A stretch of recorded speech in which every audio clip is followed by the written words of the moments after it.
boa tarde. Está começando mais um Ubra Connect. Eu sou a Alessandra e recebo hoje aqui o professor de fisioterapia, Diogo Scalon, e o acadêmico de fisioterapia, Anderson Calduro. Sejam muito bem-vindos.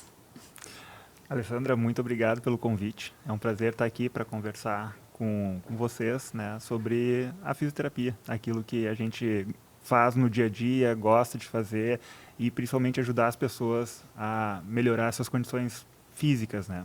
Com certeza. É uma honra receber vocês aqui. E hoje o assunto para quem está nos assistindo é entender como que funciona ali é a escola, a clínica escola, né? O serviço da Ubra de atendimento com os alunos. Saber um pouco da experiência do Anderson, que vai nos contar como que foi.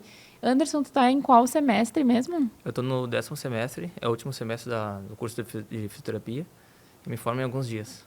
Que legal. E como que foi a experiência? Tu começou a ter contato com os pacientes ali na clínica escola a partir de qual semestre?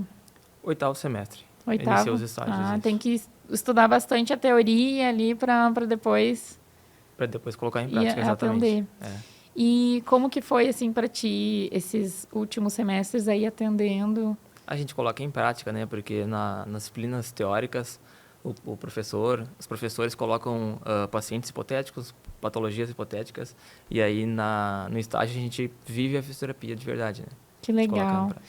Eu sei que tem atendimento clínico ali no consultório, né?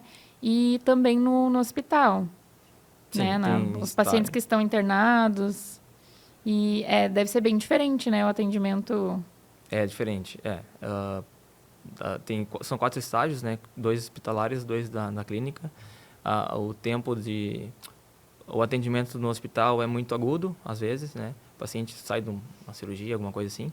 E na clínica, não. Já passou, às vezes, é o primeiro atendimento. O paciente procura a clínica e a gente faz a primeira avaliação. E, às vezes, o médico encaminha para a fisioterapia, né? E como que foi a tua escolha por essa área? Como partiu da onde, assim? Sempre quis? Sim, sou muito conectado e envolvido com esporte. E eu encontrei na fisioterapia uma forma de trabalhar com esporte. E teu TCC foi relacionado a esse assunto? Não, meu TCC foi em velocidade de marcha em idosos. Foi efeito imediato de uma intervenção com um PNF na velocidade de marcha em pacientes idosos. Que legal. E agora quais são os planos, assim, que a formatura já está aí, né? É me especializar na área esportiva da fisioterapia. Sim. E tu já teve algum contato, assim, com a área esportiva dentro do curso? Já. Estagiou fora, alguma coisa assim? Já. O professor Thiago Moura, aqui da universidade, me convidou ano passado para trabalhar num clube de futebol profissional. Que legal! E aí a gente foi campeão da série A2, que é a série que antecede a elite do Campeonato Gaúcho. E como que é, assim, esse atendimento esportivo, né? Com os atletas? Como que funciona? Relaxamento muscular, preparação, dentro do clube eu tive a experiência de viver a alta performance, né, dos atletas. O treinamento intenso, a prevenção é muito importante, o relaxamento depois, liberação, recuperação, recovery pós-jogo, e também dentro do campo, né? Eu entrava dentro do campo ali, se o jogador se lesionava, tinha que tomar decisões rápidas dentro do campo para ver se ele estava apto a continuar ou não na partida, né? Sim. Então foi bem desafiador. Algumas lesões ali durante a partida tinham que ser... Tem que pensar rápido. E qual era o clube? Monson. E é de qual cidade?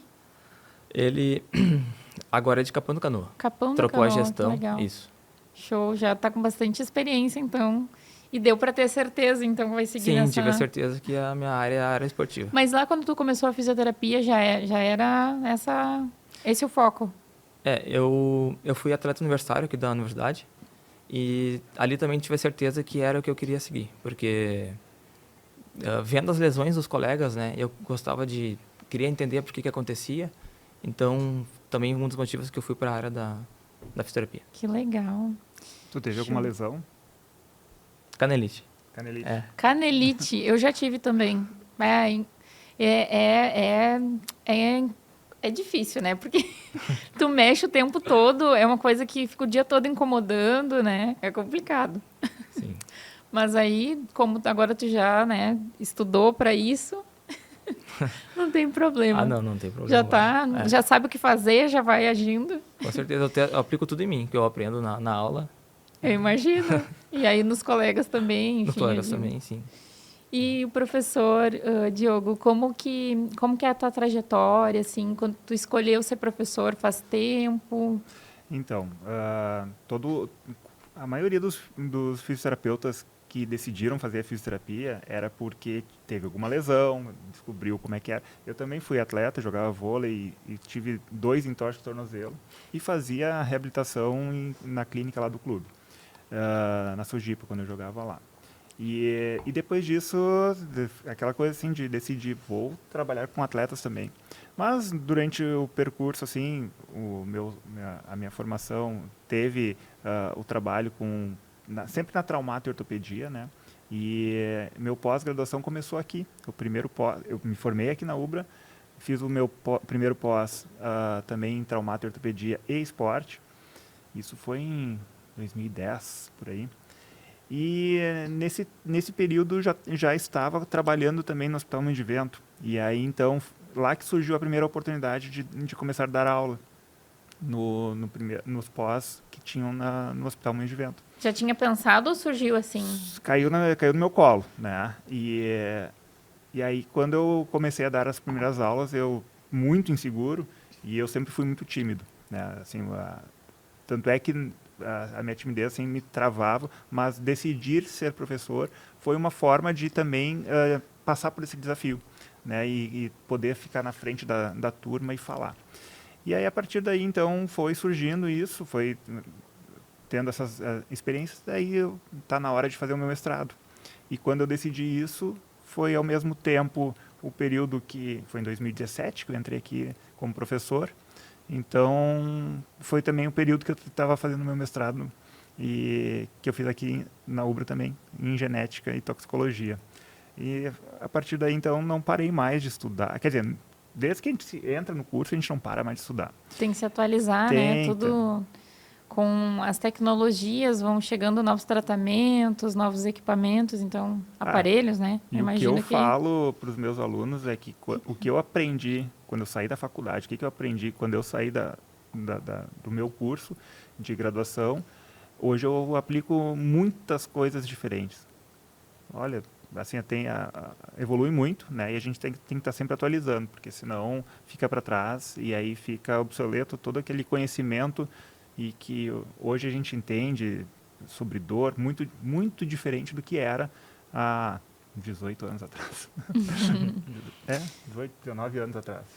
É bastante história, assim, e experiência, né? E como que é ter esse contato com os alunos ali e orientar eles na clínica escola? Como que é? É bem Então, diferente da teoria na sala de aula, né? sim. Tanto... Várias foram os meus pensamentos, né, as minhas pontuações quando eu decidi ser professor. Uma delas era de multiplicar o cuidado com as pessoas. Porque quando eu estou cuidando de 1 para 1, né, eu consigo cuidar é limitado em relação ao meu tempo. Mas quando eu começo a ensinar outros fisioterapeutas a cuidar de outras pessoas, isso multiplica, é exponencial o cuidado, né? Então, acho que esse foi o meu primeiro porquê ser professor, acho que foi por aí também. E tu tens uma clínica, né, de atendimento em outra cidade? Sim. Um pouco antes da pandemia, eu abri uma empresa também para justamente que caiu, assim, coisas que caem, né, e a gente acaba pegando as oportunidades. E então eu tinha um serviço terceirizado em hospitais, essa clínica era para isso. E passou a pandemia, a gente atendeu muitos hospitais nesse meio tempo, com equipes até de 20 fisioterapeutas, com mais de 3 hospitais, né, que tinha na região naquela época. E aí acabou a pandemia, eu entendia que eu precisava ter um espaço, né? E no decorrer do tempo, agora faz um ano e alguns meses, né, eu abri a clínica em Novo Hamburgo. e aí sim, focada bem na traumato, ortopedia e os tratamentos relacionados à dor crônica. Então, é uma coisa que eu consigo hoje mostrar muito mais para meus alunos aquilo que eu já faço no meu dia a Sim. dia. Isso é muito gratificante. Inclusive, se tem um Instagram da clínica, já pode falar para o pessoal também. Não sei se tu tem. Tem, o Instagram da clínica é mobilitar _salute. Então aí fica para o pessoal seguir aí e acompanhar. Você também desenvolve alguns conteúdos ali pro Instagram. Então, eu tentei, eu tenho um podcast assim bem amador, né, organizado entre eu e a minha sócia, né, e lá a gente faz algumas entrevistas também com alguns outros profissionais. Enfim, a gente tenta levar saúde para quem precisa, né? Então, é uma forma é uma clínica particular, mas a gente transmitindo informação, a gente também acaba contribuindo, né, com a saúde da população. Com certeza, ter essas conversas, esses vídeos, né, que esclarecem algumas dúvidas é importante, né? Já é um serviço para a sociedade. Mas a tua clínica ela é mais especializada nessa questão do trauma, né? De trauma como é que motor, né? Na verdade, assim, a gente... Fisioterapia motora. Isso, a gente tem a fisioterapia motora, né? Mais especificamente é tratamento de dor, coluna, quadril, né? Problemas ortopédicos que acontecem. E como a nossa vertente é muito do esporte, nós participamos de muitos eventos e o Anderson foi num dos eventos de beach tênis, né? Sim. E onde também a gente atende os atletas nos fins de semana, quando tem campeonato. Agora temos uma parceria com o Correria, que também uma vez por mês tem um treinão assim, né, que acontece lá no Outlet em Novo Hamburgo, e onde a gente também presta o serviço, né, de cuidado com os atletas que estão lá no treinamento. Então é bem gratificante fazer todo esse movimento, né? E, enfim. Sim, ter toda essa estrutura, né, para passar, além de atender as pessoas, passar a informação. Isso é legal. E tu tens essa experiência, além de ter estudado na UBRA, agora ser professor, né? Isso é muito interessante também, ver esse outro lado, né? É bem interessante. Da profissão, daí, no caso. E o interessante é vibrar junto com os alunos que quando eles conseguem atender um paciente e tem uma evolução, né? Ontem nós fizemos o fechamento do semestre e algumas informações que os nossos alunos trazem, né? O meu paciente começou a caminhar muito melhor. Nossa, a alegria que é de ver isso aí do aluno falando sobre isso. E claro, porque trouxe esse cuidado pro paciente dele, esse alívio, né? Isso acaba sendo gratificante, né? Eu fico pensando na minha decisão, né, de ser professor tempos atrás. Com certeza que valeu a pena. Valeu a pena. E, Anderson, tu teve algum caso marcante, assim, algum paciente que teve alguma... durante esses atendimentos que tu teve aqui da clínica escola, ou algum caso que tu queira contar, assim? Eu acho que, de repente, meu último paciente ele teve um rompimento total do tendão de Aquiles. Uau. E consegui fazer toda a reabilitação dele e ele já está correndo em provas. Que legal! Quanto tempo leva para recuperar um tendão? 6 meses, mais ou menos. 6 meses, bastante, né? Tem que ficar em bastante repouso ou tem que... Momento agudo ali, sim, mas tentar não...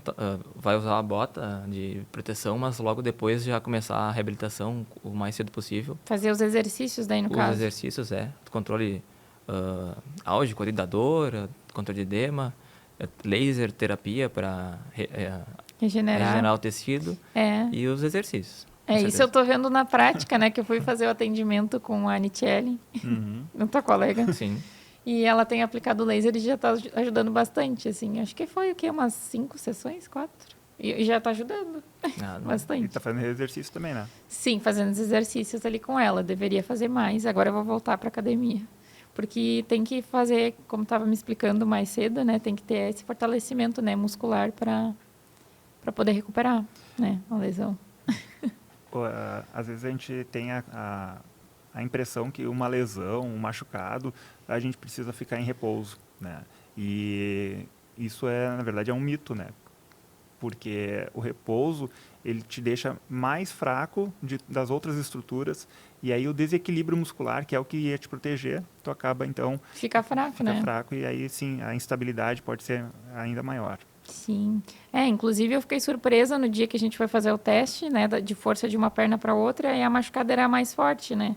Que eu ficava, acho que, compensando na outra. Não sei muito bem.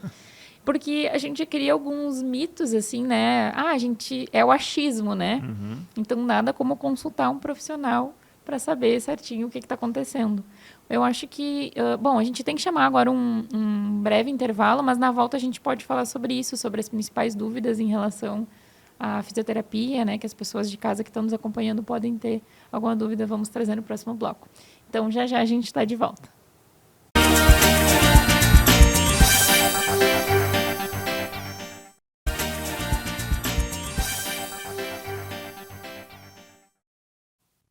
Estamos de volta com o Ubra Connect e hoje o assunto é fisioterapia. E agora vamos falar sobre os mitos e as curiosidades e algumas dúvidas em relação à fisioterapia. Começo perguntando para vocês se tem essa dificuldade das pessoas entenderem do que realmente faz um fisioterapeuta. O pessoal, de modo geral, entende ou tem alguma confusão aí?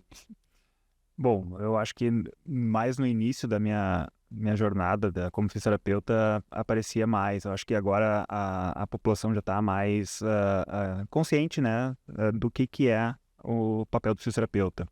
E talvez o Anderson deve ter visto isso em algum momento, onde as pessoas chegam para, tu é fisioterapeuta? Eu tô com uma dor aqui, pode fazer uma massagem, né? Então, é mais ou menos por aí que essa seria uma das principais, assim, dúvidas, né? Eu escutei, inclusive, essa semana de um paciente me perguntou a diferença de um massoterapeuta para um fisioterapeuta.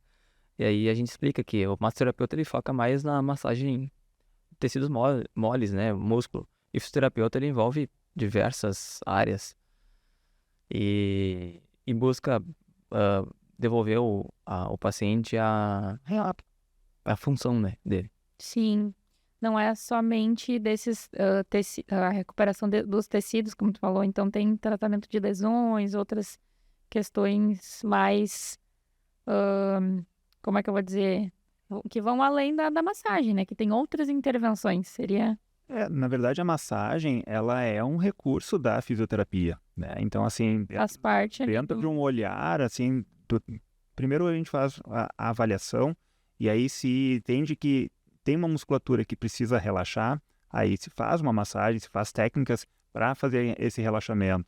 Mas a massagem como somente para um bem-estar, assim, daí sim é o papel do massoterapeuta.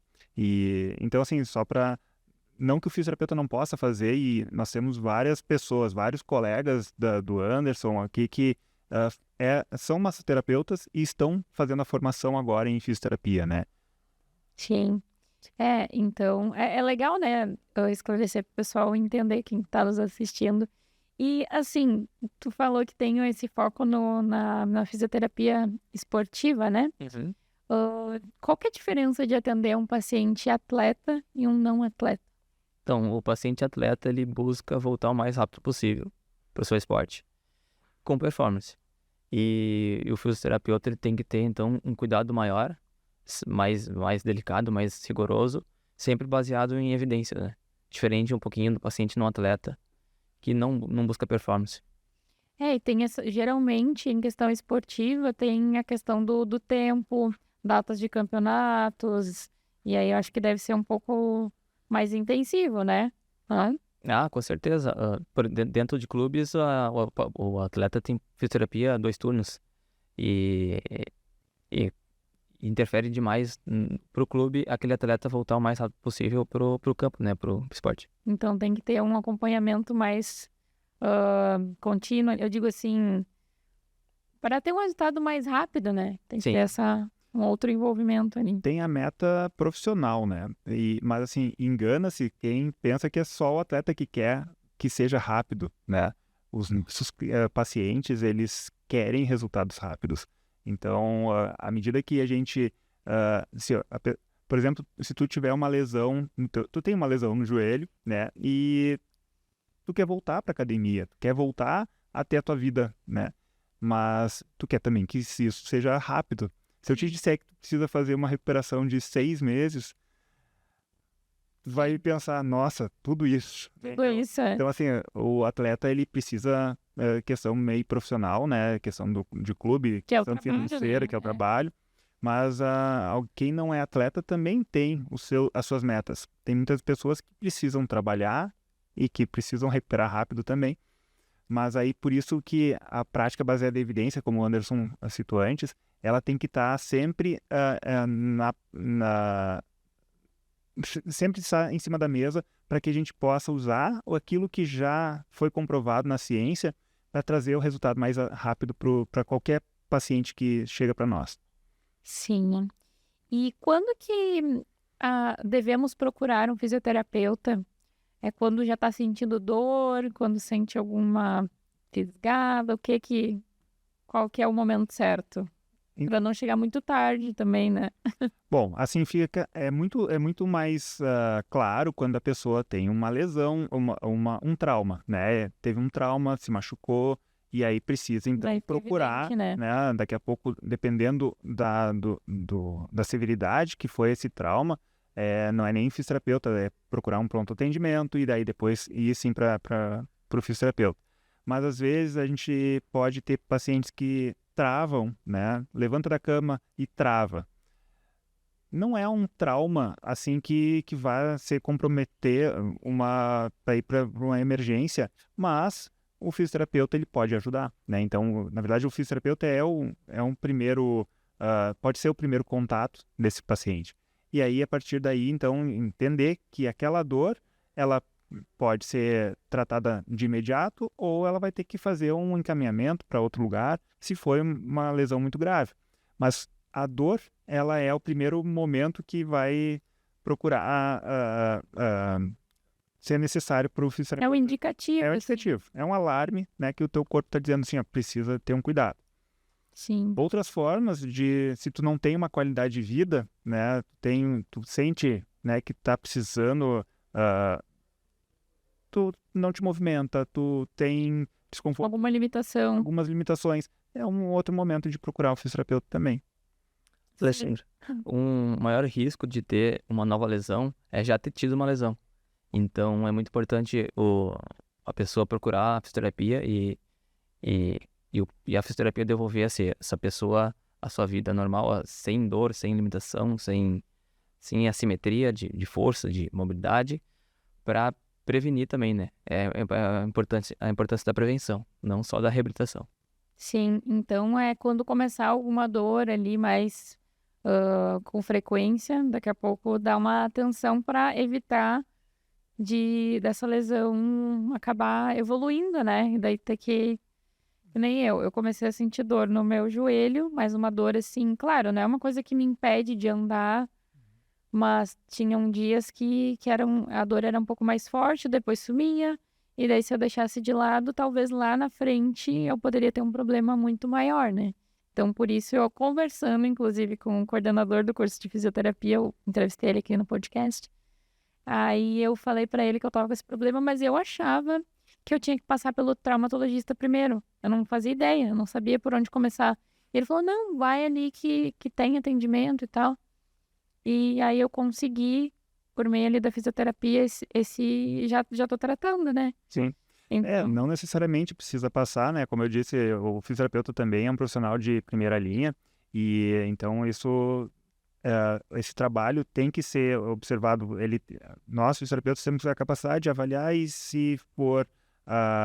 existe os termos que a gente chama de red flags, né? Bandeiras vermelhas que podem indicar que teve algum trauma grave. Daí sim, isso aí a gente precisa encaminhar para um médico especializado. sim, eu tô fazendo ali as sessões, né? Fiz a última que agora tá entrando em recesso, mas já me orientaram a fazer eu não sei se não foi contigo também, ou foi com a outra professora que estava lá, que a Nitialin conversou, mas foi orientado para eu fazer como é que é, de imagem, ecografia. Ecografia. Ecografia do joelho para ter uma certeza do que tem mas apesar de não ter esse exame ainda, a gente já tá fazendo E já tá aliviando? né? E já tá aliviando bastante. Nos primeiros dias doeu um pouquinho por fazer o exercício ali e movimentar um pouco, que eu tava evitando, né? Porque como tava doendo, eu tava com medo de lesionar mais, enfim. Aí movimentamos certinho e começou a doer um pouco, mas era por conta dessa movimentação necessária. Até a gente estava falando antes que as pessoas ficam com medo, né? Sim.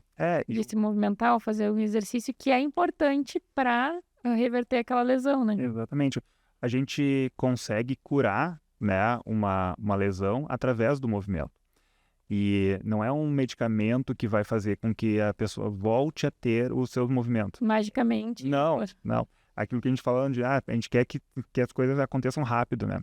E aí, qual é o comprimido que eu posso tomar para ficar bom, né? Isso não existe. É o exercício, né? Então, tem que fazer. Geralmente são medicamentos que ajudam com as dores, né? Ou reposição, alguma coisa de alguma vitamina, um cálcio, sei lá, Os anti-inflamatórios que acabam fazendo, às vezes, muscular.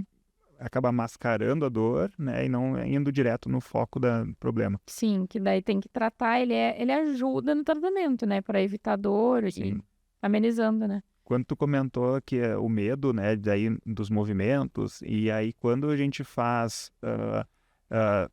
procura não fazer o movimento certo, acaba tendo movimentos mal adaptativos, né, e aí pode compensar e ter outras lesões. Sim, certinho. É muito importante a gente ter essas orientações aí para procurar a ajuda no momento certo e não se lesionar mais, ou enfim, negligenciar, acabar deixando de lado, né? Bom, o nosso tempo, infelizmente, acabou. Tem assunto aí para mais podcasts, fica o convite para vocês retornarem para gravar com a gente e continuarmos o assunto e trazer outras também novidades ali da clínica escola, projetos, enfim. As portas estão sempre abertas. Muito obrigada pela participação. Eu que agradeço a participação aqui desse podcast e muito sucesso para vocês. Obrigada. Estamos sempre às ordens. Eu agradeço também, foi um privilégio. Obrigada. Obrigada a quem nos acompanhou também. Até uma próxima.